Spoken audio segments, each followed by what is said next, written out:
본격 밀리터리 팟캐스트 밀떡 시작하겠습니다. 안녕하세요. 워너비 밀떡, 밀떡이 되고 싶은 한보람입니다. 안녕하세요. 안녕하세요. 놀러온 정명섭 작가입니다.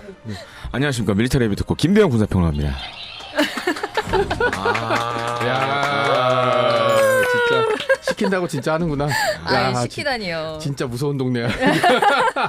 제가 얼마 전에 생일이었는데 축하드립니다. PD님이 선물로 주신 요술봉이거든요. 네. 선물을 받으면 바로 인증하고 장착을 하는 것이 그렇죠. 네. 예의 아니겠습니까? 옷도 맞춰오시고. 맞아요. 네, 그래서 오늘은 밀리터리 요정으로다가 아, 제가 네, 네. 활약을 해보려고 이걸 꼭 가져왔습니다. 뭔가 두 분이 조금 텐션이 떨어진 것 같다. 그때보다 한 번씩 이렇게 탁 뾰로롱 해드릴게요. 정신이 확 날 것 같습니다. 알겠죠? 네. 네, 생일 오늘은 저는 요정이니까요. 생일 다시 한번 당황스럽네요. 축하드립니다. 네, 당황스럽네요. 어떻게 해야 될지 요정이니까요. 받아들여 주시길 바라겠습니다. 알아드려야죠. 여러분도요. 자, 그러면 오늘 밀리터리 요정과 함께 나눠볼 이야기는요. 최근에 대한기계학회에서 매년 국내에서 개발되는 우수한 기계 기술 제품을 선정하는 자리가 있는데 여기에 군 전략 무기로 우리가 비밀리에 개발 중이었던 한국형 극초음속 순항 미사일, 즉 하이코어 비행체 기술이 2025 대한민국 올해의 10대 기계 기술 후보로 등재가 됐습니다. 이 소식에 미국 군사 전문 매체인 워존이 한국의 차세대 전략 무기가 구체적 궤도에 올라섰다라고 보도를 하면서 국내외적으로 관심이 뜨거운데요. 자, 그렇다면 이렇게 많은 관심을 받는 하이코어 네. 어떤 무기인가요? 일단 저도 이 자료를 조사하면서 처음 봤는데 한국기계기술단체 총연합회가 매년 국내에서 개발된 우수한 기계기술과 제품을 선정해서 그 10개를 뽑아놓고 최종적으로 한 작품을 뽑는 거라고 하더라고요. 뭐 이런 분들의 노력 덕분에 대한민국이 계속 발전하고 있는 거겠죠. 네. 이제 일반인과 전문가 투표를 거쳐서 10월 중에 최종 선정하는 걸로 알려져 있는데요. 하이코어는 한국형 급초음속 순항 미사일 를 지칭하는 거고요. 국방과학연구소가 2000년대 초반서부터 연구를 했던 그 무기 체계입니다. 네. 2007년 정도까지는 액체 램제트 추진 기관을 개발한 걸로 알려졌고 2010년에서 12년 사이에는 극초음속 핵심 기술에 대한 기술을 확보했고요. 네. 2017년까지는 초고속 공기흡입 엔진 특화 연구실 설치를 통한 관련 연구를 성공적으로 진행했다고 알려져 있습니다. 이게 이제 국회 보고하는 보고서에 좀 나와 있던 자료라 인용을 했고요. 네. 2018년부터는 마하 5 이상의 지상 발사형 극초음속 비행체를 개발 중이며 2023년까지 시험 비행을 완료할 계획이라고 알려져 있었고 네. 시험 비행은 성공적으로 마무리되었습니다. 그리고 초기 개발은 당연히 국방과학연구소 ADD가 진행했고 네. 하나 에어로스페이스, 현대로템, 다남 시스템스, 카이스트 등이 연구 개발에 참여한 것으로 알려져 있습니다. 일단 KF-21에 장착될 스크램제트 방식의 공대지 극초음속 순항 미사일을 개발하고 있고요. 현무에 장착이 가능한 지상 발사형 극초음속 미사일도 개발할 전망입니다. 지금 전 세계에서 약간 극초음속 미사일 열풍이 불고 있어서 뭐 러시아, 미국, 뭐 일본, 그다음 심지어 북한까지 개발에 좀 뛰어들고 있고요. 네. 이 극초음속이라는 거에 대한 좀 설명을 추가적으로 드리자면 이게 소리 속도를 마하로 잡거든요. 그러니까 마하보다 속도가 떨어지면 마하 1 이상이면 음속. 그래서 보통 옛날 전투에 음속을 돌파했다라고 할 때 그 얘기가 바로 마하고요. 마하 3 이상이면 초음속. 마하 5 이상이면 극초음속. 그러니까 하이코어는 마하 5 이상으로 날아갈 수 있는 극초음속이다라고 네. 하는 거니까 소리의 5배. 그러니까 뭐가 날라오는 소리를 못 듣는다는 얘기죠. 듣기도 전에 네, 날라와 그러니까 있다. 아마 저게 보면 저게 뭐이네 하고 이제 끝일 거예요. 이 속도 워낙 빠르니까 아마 낮에 되면 화염 정도 이 정도밖에 못 볼 가능성이 되게 높거든요. 네. 그리고 마하 5 이상으로 비행하기 위해서는 일반 엔진으로서는 속도를 내기가 좀 어렵고요. 스크림제트랑 램제트 이 두 개를 이제 같이 사용을 해야 되는데 초기 목표가 마하 5 이상 그리고 고도 20km였는데 네. 얼마 전에 진행한 실험에서는 고도 23km 그다음에 최고 속도가 마하 6 이걸 달성했으니까 이제 초과적으로 더 달성했다. 뛰어나게 그럼요. 스펙이 나왔네요. 맞습니다. 네, 이렇게 보시면 뭐 될 것 같습니다. 마하 6이라는 게 사실 어떤 정도의 속도인지 잘 체감이 안 되거든요. 저도 잘 체감. 그래요? 사람이 만든 항공기, 네. 초음속 항공기라는 것들이 있죠. 지금도 이제 전투기 같은 경우도 물론 이제 실제 전투를 할 때 그 영역을 쓰진 않아요. 그래요? 그렇죠. 보통 아음속, 천음속 요 구간 많이 쓰지. 왜냐면 밖에 뭐 무장 달고 마하 2로 날르면 전투기가 날아가고 그러니까 안 되고. 과거 보면 우리가 이제 SR-72 뭐 이런 것들이 이번에 영화 탑건 통해서 맞아요. 나왔던 거. 오로라. 네, 오로라 뭐 이런 것들이 초음속 혹은 오로라 아마 극초음속인가 네, 그럴 거예요. 90 이렇게 네, 나왔으니까. 그랬을 아 겁니다. 맞네. 맞네.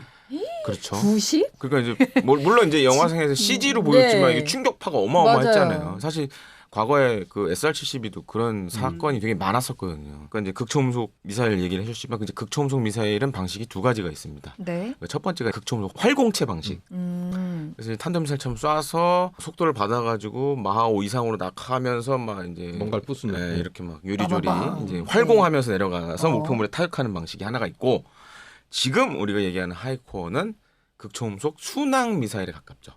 엔진을 장착하고 있으니까. 아. 네, 그래서 엔진의 힘으로 네. 극초음속을 내는 그런 오, 방식이기 때문에 스스로. 네, 좀 차이가 있죠. 오, 굉장히 의미가 있는 것 같은데 그렇다면 이 하이코어에 어떤 기술이 들어가는지도 좀 궁금하거든요. 가장 정확하게. 중요한 게 엔진. 그러니까 엔진인데 말씀하신 대로 일반적인 엔진, 그러니까 터빈이 돌아가거나 압축기가 있는 엔진으로서는 이 속도를 내는 거는 불가능하고요. 사용되고 있는 거는 마하 3 이상으로 비행하기 위해서는 램제트 엔진이 필요하고요. 네. 마하 5 이상으로 비행하기 위해서는 스크림제트 엔진이 필요한데 하이코어는 이제 속도가 빨라지게 하는 단계에서는 램제트 그리고 그 이후 마하 3 이상에서는 스크림제트 엔진으로 변하는 이중 램제트 기능을 갖춘 것으로 전해지고 있습니다.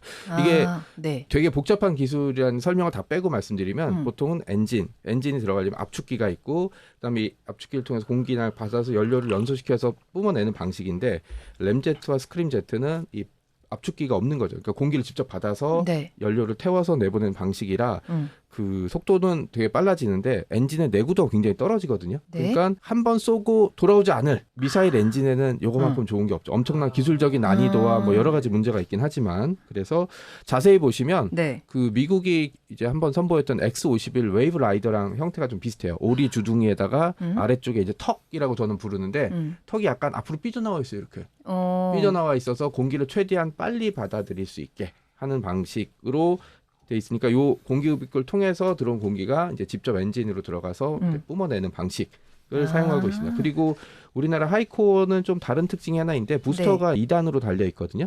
그래서 1단 추진체는 나로호에 사용됐던 킹모터가 사용될 것 같고요. 2단 추진체는 KT-SSM, 캐티즘의 로켓 설계를 좀 활용한 것으로. 그러니까 부스터를 장착해서 이제 고도를 높이고 그 다음에 가속을 하면 램제트, 그 다음에 극초음속 단계에서는 이제 스크림제트 방식을 이용해서 고속으로 비행하는 방식을 네. 택할 것으로 보입니다. 굉장히 효율적이면서도 강력한 기술들을 지금 만들어가고 네. 있는 것 같은데 이제 하이코어가 이제 시험에 이번에 성공을 한 거잖아요. 네, 맞습니다. 그렇죠? 그래서 우리의 기준보다 조금 더 초과된 네, 스펙으로 좋은 스펙을 보여줬고 이제 개발이 계속 진행이 돼서 전력화까지 가야 되잖아요. 전력화가 됐을 경우에 하이코어가 굉장히 강력한 무기로서 좀 무시무시한 위력을 발생할 수 있지 않을까 맞습니다. 싶은데 어떤 게 가장 기대되나요? 일단 가장 중요한 장점은 속도가 엄청 빨라요. 그러니까. 소리의 5배, 6배니까 사람들이 경험해보지 못한 그 단계고요. 소리보다 더 빨리 오는 거니까 저 뭐지?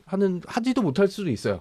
그냥 뭐가 떵 터지는데 어디서 날라왔어? 이런 그렇겠다 정도. 진짜. 그리고 이제 활공체 같은 경우는 소위 얘기하는 게 지랄 발광을 하기 때문에 속도도 빠른데 어디로 갈지 몰라. 패닉에 빠지는 그런 문제 네. 발생할 수 있어서 현재 레이더 센서 체계로는 탐지조차 좀 어렵지 않느냐. 너무 빠르니까. 왜냐하면 너무 빨리 지나가면 이게 레이더에서 비치는 그런 클러터라고 분류되죠. 그러니까 이상한 뭐 이렇게 그냥 기계적인 문제일지 네. 아니면 진짜 날아가는 미사일일지 모르는. 그러니까 제가 얼마 전에 좀 충격적인 소식을 들었는데 우리 에어컨의 실외기가 네. 50도가 넘으면 작동이 안 된대요. 그래요? 네, 그런 것처럼 현재 레이더 체계는 이 극초음속 미사일에 대한 대비가 거의 없기 때문에 이 일단 상대방이 극초음속 미사일 개발했다. 그럼 여기에 대한 대응책을 만들어야 되는데 막대한 시간과 돈이 들어간다. 이게 어떻게 보면은 미사일 자체보다 더 큰 강점이 될 수 있죠. 그러니까 상대방한테 이 레이더를 개발해야 되는 거 아니에요? 그러니까 극초음속 전용 레이더, 그러니까. 극초음속 전용 극초음속 요격 미사일 이런 거 하면은 네. 이게 쇼미더머니가 되는 거죠. 그러니까 어떻게 보면 상대방한테 계속 돈을 쓰게 만드는, 그리고 쫓기게 만드는 그런 점을 강요할 수 있습니다. 그럼 이 레이더를 지금 만들고 있는 나라나 국가가 있어요? 극초음속 미사일이 제가 두 가지 있다고 말씀드렸죠. 네. 활공체 방식이 하나 있고 순항 미사일 방식이 있다고. 근데 활공체는 이제 약간 오해하시는 분들이 있어요. 이게 뭐 마치 궤도를 막 미친 듯이 바꾸고 그런 건 아니에요. 지랄방광 네, 한다고 그런 하셨는데. 거는 아니고 기존의 탄도미사일하고 좀 약간 어. 비행 고도나 이런 것들이 그렇죠. 다르다고 봐야 돼요. 아, 근데 이제 또 한- 예상치 못한 경로로 간다 그러니까 이제 정도로. 기존의 탄도미사일과 좀 방식이 다른데 어. 얘가 활공하는 방식도 보면 이런 게 있어요. 활공체라 그래서 맘대로 지 맘대로 미친 듯이 했다가는 목표에 안 맞겠죠. 그러니까, 그래서 어느 정도 그런 주기적인 비행 그 형식이 있어요. 패턴은 있고. 패턴이 있어요. 그러니까 이제 잘 보면 북한이 미사일 쏠 때 보면 네. 미공군의 RC-135가 날라와요. 코브라볼이. 걔네가 하는 임무가 있어요. 북한 탄도미사일 날라갈 때 그거를 적외선 카메라로 쫙 찍어요. 고도별로 해가지고. 그러니까 얘가 어떻게 떨어지는 거를 다 봐요. 패턴을 파악하는 네, 거구나. 그래서 거기에 맞춰서 미사일 방어 체계, 아. 패트리어트나 뭐 네. SMC 이런 데다 적용을 해요 다. 아. 그러니까 극초음속 활공체도 비슷해요. 그래서 극초음속 활공체는 네. 지금 이제 탐지 레이더도 저희가 매번 얘기하지만 A사 기술이 워낙 좋아져서 극초음속 활공체는 그래도 어느 정도 커버를 할 수 있어요. 그리고 요격체도 지금 개발을 하고 있고. 근데 문제는 지금 우리 하이코어 같은 네. 극초음속 순항 미사일은 아직은 해결책이 별로 없어요. 오. 왜냐? 지금 여기도 나오는데 고도가 한 20여 킬로미터 네. 되잖아요. 네. 그리고 그거를 이제 마하 5 이상으로 뿅 하고 날아가는 거란 말이에요. 그러면 지금 속도 그리고 이제 요격체도 그러면 뭔가 있어야 되는데 아직 없고 그리고 이제 낮게 날아가니까 잘 레이더에 안 잡히고 두 가지 문제가 있는 거죠. 그래서 지난 9월 3일에 중국이 이제 2차 세계대전 뭐 전승절 이제 열병식 할 때 보면 잉지 응격 계열 그 순항 미사일들 많이 보여줬어요. 특히 이제 극초음속 순항 관련된 것들, 활공체 관련된 것들 많이 보여줬는데 지금은 이 미사일의 트렌드가 아음속보다는 초음속이나 극초음속이 대세가 되고 있고 이번 전승절 열병식 때 중국이 보여줬던 건 해군 함정에 장착할 수 있는 극초음속 무기들을 많이 보여줬어요. 네. 그래서 사실 작가님 또 설명해 주시겠지만은 이제 주변국이 저러면 우리도 만들어야 뭔가를 돼. 해야 돼. 네. 안 할 수는 없어. 안 할 수는 없어. 그치. 그리고 X51 웨이브 라이더 같은 경우에는 좀 우리 하이코어하고 시험 발사한 방식이 달랐어요. 그렇죠. 그러니까 X51 웨이브 라이더는 B-52 폭격기에서 그렇죠. 떨궈서 네. 쐈거든요. 그리고 이제 우리는 지상에서 발사. 이제 쏴보는 방식으로 했고 아. 왜 우리가 그럼 지상에서 했을까를 네. 한번 곱씹어 볼 필요가 있죠. 네. 미국은 왜 폭격기에서 저걸 했을까? 사용처가 분명히 나온다는 거죠. 그게 공중에서는 용도하고 네. 지상에서는 우리는 좀 약간 지상에 좀 관심이 있는 거 아니에요. 그리고 우리는 이제 아직은 네. 그걸 공중에 달 만한 뭔가 비행체가 없으니까. 그래요? 예, 그래서 우리는 약간 이제 지상에서 먼저 진행을 한 것 같아요. 장기적으로는 KF-21 보람에 장착 계획이 있는 거 아니에요? 네, 시험 발사가 성공적으로 완료됐고 여러 가지 버전이 추가로 개발이 될 건데 아, 가장 네. 먼저 할 수 있는 건 부스터를 달고 이제 발사관에서 뿅 쏠 수 있는 지상 발사 체계는 이제 뭐 해군 함정이라든지 전투기의 별도의 추가 과정을 거치지 않아도 되니까 가장 먼저 개발이 될 예정이고 그 다음이 제가 보기엔 해군과 공군인데 네. 공군 같은 경우는 뭐 달 수 있는 기체가 F-15K, KF-21인데 요 단계를 위해서는 아마 부스터는 생략된 그 원래 X-51 웨이브 라이더처럼 이제 네. 활공체를 개발해서 발사할 가능성이 되게 높고요. 아. 제 생각에는. 네. 어차피 공중에 뛸 필요가 없으니까 그렇죠. 공중에 떠서 어차피 네. 쏘는 거니까. 그러네, 예. 그러네. 그리고 이제 바다 쪽을 살펴보면 우리 정조대왕함이 얼마 전에 진수했잖아요. 2번 함인, 2번 함인 다산정. 다산 정약용함이 얼마 전에 진수했는데 여기도 한국형 수직 발사관 체계가 장착돼 있거든요. 여기는 우리가 개발한 미사일 다 낀가 넣을 수 있어요. 네, 여기에다가 이제 극초음속 미사일의 해상 발사 버전 넣을 수 있고 그리고 바다 밑으로 들어가면 도산 안창호급은 수직 발사관 체계가 있거든요. 네. 그러니까 여기도 수중에서 부스터를 이용해서 물 밖으로 내보내고 여기서 커버 열고 팍 쏘면 수중 발사형도 가능한. 그리고 이제 축소가 계속 된다면 발사관을 대형, 그러니까 현무 5 같은 대형 말고 뭐 천무 시리즈에 들어간다든지 아니면 진짜 농담이 아니라 트럭 위에 올려놓고 쏠 수 있을 정도의 축소 버전이 나온다면 다양한 발사 체계를 가질 수 있게 되고 상대방으로 하여금 어디에 뭐가 있는지 모르게 만들 수 있는 이게 바로 무기의 진정한 공포감과 위력이거든요. 네.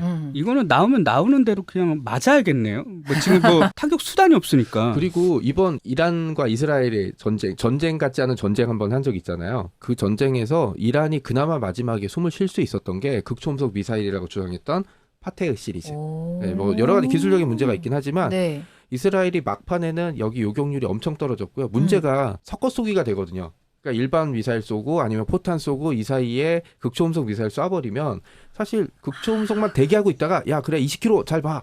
아 날라온다. 막 이렇게 돼도 맞출까 말까인데 네. 한 15km에 뭐 하나 날라오고 30km쯤에 뭐가 반짝반짝거리고 막 산지 사방에서 진짜 이러면 정신 없겠네. 네, 정신이 없고 만약에 AI한테 이걸 맡겼다면 네. AI도 판단을 못할 가능성이 되게 높죠. 이란이 전쟁 막판에 이걸 좀 보여줬고 네. 이란과 이스라엘이 다시 한번 비슷한 방식으로 전쟁을 벌이면 이란은 이걸 좀 더 활용하는 방식을 쓰겠고 상대방도 그걸 우리한테 쓰겠고 반대로 네. 우리도 상대방한테 쓸 수 있으니까 어떻게 보면 무기 체계는 사용할 때보다 사용하기 전에 상대방한테 대비책을 강요시키게 만든 게 진정한 공포감이 되는 거죠. 그리고 극초음속 순항미사일 체계는 이거 대응 체계 개발하는데 시간과 돈이 생각보다 그래. 많이 들 그러니까요. 거예요. 네. 그러니까 어떻게 보면은 일부 전문가들은 뭐 100% 동의하진 않지만 저는 핵무기 다음 가는 전쟁 억지를 가지고 있다라고 평가하기도 합니다. 네. 동의하십니까? 핵탄도 달면 되죠. 네. 그러니까 극초음속 순항미사일에 핵탄도 달면 되니까. 너무 무시무시한 무기가 그래서 되겠는데. 이제 요걸 좀 말씀드리고 싶어요. 이제 미국도 사실은 뭐 수년 전에 이제 X-51 웨이브 라이더를 했었는데 아직도 헤매고 있어요. 물론 이제 그래요? 그 극초음속 순항미사일 관련돼서 지금도 개발을 이제 진행 중인데 우리가 이제 좀 한 가지 좀 제가 걸고 넘어져야 될 게 뭐냐면 하이코어는 일종의 시제품 같은 거예요. 그래서 여기서 이제 더 발전을 시켜야 됩니다. 그리고 또 한 가지로는 이제 이번에 뭐 언론 통해서 일부 이제 스펙, 뭐 비행 속도라던가 고도 이런 건 나왔지만 네. 사실 제가 제일 궁금한 건 얼마만큼 날아갔냐가 중요해요. 거리는 지금 공개를 안 했어요. 아 그래요? 네. 근데 과거에 이제 X-51 웨이브 라이더 실험했을 때는 그때 이제 미국이 태평양에서 했거든요. 네. 막 어느 정도 가는 것까지 다 보여줬고 또 한 가지로는 우리 하이코어도 그림에는 이 공기 흡입구가 지금 아래로 돼 있잖아요. 맞아요. 네. 근데 이제 극초음속 순항미사일들은 한 가지 특징이 있습니다. 이렇게 가다가 뒤집어져요. 그리고 공기 흡입구가 위로 올라가요. 돌면서 위로 올라가면서 그때부터 쫙 이제 속도를 팍 내는 거예요. 좀 멋있을 것 같다. 그래서 이제 웨이브 라이더도 실제로 그때 이제 시험 발사했을 때 그렇게 그걸 보여줬어요. CG로 묘사를 해서 물론 그때 영상을 다 찍지 못했지만 CG로 이렇게 작동이 됩니다 하면서 이제 다 한번 보여준 적이 있었거든요. 그래서 약간 그런 문제도 있어요. 기동상의 문제도 있어요. 이걸 돌려서 공기흡입구를 이제 위로 받아서 쭉 나가고 그다음에 이제 최근에 네. 영국에서 네. DSEI라고 좀 유럽에서 큰 또 방산 전시가 있었는데 이번에 이제 MBDA사가 한 2가지 정도의 새로운 이제 미사일을 좀 공개를 했어요. 다 이제 뭐 지상 때리는 건데 거기서도 이제 극초음속 순항미사일이 나왔는데 걔도 똑같더라고요. 이렇게 가다가 뒤집어서 속도를 빡 낸 다음에 이제 지상으로 떨어지는 방식으로 다 취하는데 그래서 하이코어를 우리가 이만큼 성공했다라는 거는 어떻게 보면 우리 대한민국 기술의 우수성을 그렇죠. 선보인 것이기도 하지만 네. 앞으로 가야 할 길도 많이 남아 있다. 그러니까 지금 극초음속 순항미사일 가장 큰 문제들이 이제 유도 기능 이런 문제들. 그렇죠. 그 안에 들어간 전자제품들이 과연 마하 6 이상 이렇게 버텨줄 수 있을까? 사실 미국도 지금 어려워하는 게 그거고 물론 중국도 이제 9월 3일 전술이 열렸을 때 여러 가지 보여줬지만 네. 과연 저게 다 지금 만들었다고 하는 건지 아니면 앞으로 우리가 이렇게 할 거라고 하는 건지는 조금 애매해요. 예. 대신 이제 러시아는 지금 이제 지르콘이라고 네. 먼저 좀 했고 그래서 이미 좀 보여준 것도 있는데 네. 약간 살짝 의심스러운 측면이 있긴 한데 하여튼 뭐 러시아는 자기네들이 뭐 개발했다고 하니까. 수담미사일 만들었다고 지금 하는 거고 그래서 예를 들어서 이제 사거리라던가 각종 센서 적용 뭐 아직 좀 과제가 많이 남아 있다. 그렇게 따지면 2030년대 중반 뭐 이렇게 가야 되지 않나 좀 그래 보이시죠. 그래도 잘 하겠죠. 왠지 네. 우리나라 잘 할 것 같아요. 이런 거 네. 워낙 잘 만드니까 잘 만들었으면 좋겠고 잘 만들어져서 네. 한반도에 실전 배치를 하게 될 거 아니에요? 네, 완성이 맞습니다. 되면 그러면 우리 한반도의 지정학적 위치에도 굉장히 네. 큰 영향력을 줄 수 있을 것 같은데요. 그러니까 대한민국은 반도 국가, 그러니까 육지와 붙어있는 국가라고 치지만 현재 지정학적 위치는 섬에 가깝거든요. 북한이란 존재 때문에. 그러니까 섬으로 치게 되면은 완벽한 적의 해양 세력의 접근을 거부할 수 있는 무기가 되는 거죠. 빠른 속도에. 그리고 고도와 속도는 나왔고 거리가 네. 안 나왔다고는 하지만 네. 한반도 주변 해역에 쏠 정도라면 사실 거리가 그렇게 중요한 문제는 아니거든요. 그런가? 몇백 킬로 정도 될 테니까. 네. 더 무서운 거죠. 쏘면은 발사했다는 저쪽에서 정보만 들어오고 그 다음에 꽝 이게 되는 거거든요. 극초음속 미사일을 계속 개발한 순항 미사일 개발한 이유가 네. 멀리 있는 목표를 순식간에 타격하기 위해서거든요. 예를 들어서 마하 5 이상으로 쏘면은 대한민국에서 우크라이나 키이우까지 1시간도 안 걸려요. 그러니까 대응 그러니까 진짜. 한반도 주변 해역에서는 그러네요. 초 단위일 거예요. 그러겠네요. 예전에 얘기했지만 이란이 막판에 내세운 게 이 파테어 미사일은 이란에서 이스라엘까지 400초. 우리는 더 짧을 수 있죠. 그렇겠네. 그러니까 이 한반도 주변의 적성국에 해상 함정이 다가오게 되면 가장 먼저 쓸 수 있는 무기고, 그다음에 우리 예전에 했던 그 초공동어뢰 있잖아요. 네네. 이거랑 같이 쓰면은 일종의 킬존을 형성할 수 있는 거죠. 상대방 여기 들어오면 무조건 끝나는 거야. 이렇게 해버리게 되면은 해양 접근 거부라는 시스템을 갖출 수 있게 되는 거고요. 공중에서도 마찬가지로 공중 발사형을 사용하게 되면 지상에서 발사하는 것도 더 멀리 날아갈 수 있거든요. 더 멀리 날아갈 수 있는 주변 적성국의 주요 고가치 표적에 대해서 네. 타격할 수 있는 요격이 거의 불가능한 무기를 장착하게 되는 거고요. 앞서 말씀드렸듯이 우리가 이걸 만들어 놓고 나면 우리도 지금 북한이 뭐 만들면 이거 뭐 우리가 미사일 대응 체계한다고 계속 세금 쓰잖아요. 딴 나라한테 더 많은 세금을 쓰게 만들 수 있다라는 거죠. 그러니까 제가 그 느끼는 건데 네. 이런 무기는 사용한 다음보다 사용하기 전에 상대방에게 좀 더 큰 타격을 주는 거죠. 좀 억제력을 강화할 수 그렇죠. 있고 네네. 군사적으로 전략적인 선택지도 확실히 좀 넓어질 수 있는 굉장히 좋은 포인트가 있는 것 같습니다. 자, 오늘 한국형 극초음속 순항 미사일 하이코어에 대한 이야기 나눠봤는데요. 지금 굉장히 많은 관심을 받고 있습니다. 한마디로 진짜 엄청 빠른 미사일인 거잖아요. 멀리서 빠르게 순간적으로 공격이 가능한 이 무기가 되는 건데 앞으로 어떤 전력으로 자리 잡게 될지 함께 지켜보시는 것도 좋을 것 같습니다. 자, 밀리터리 팟캐스트 밀떡 오늘은 여기서 마치도록 하고요. 여러분들 구독과 좋아요, 알림 설정 지금 바로 눌러주시고 뾰로롱 저희는 다음에 또 새로운 소식 들고 찾아오도록 하겠습니다. 함께해 주셔서 감사해요. 다음에 또 만나요. 안녕.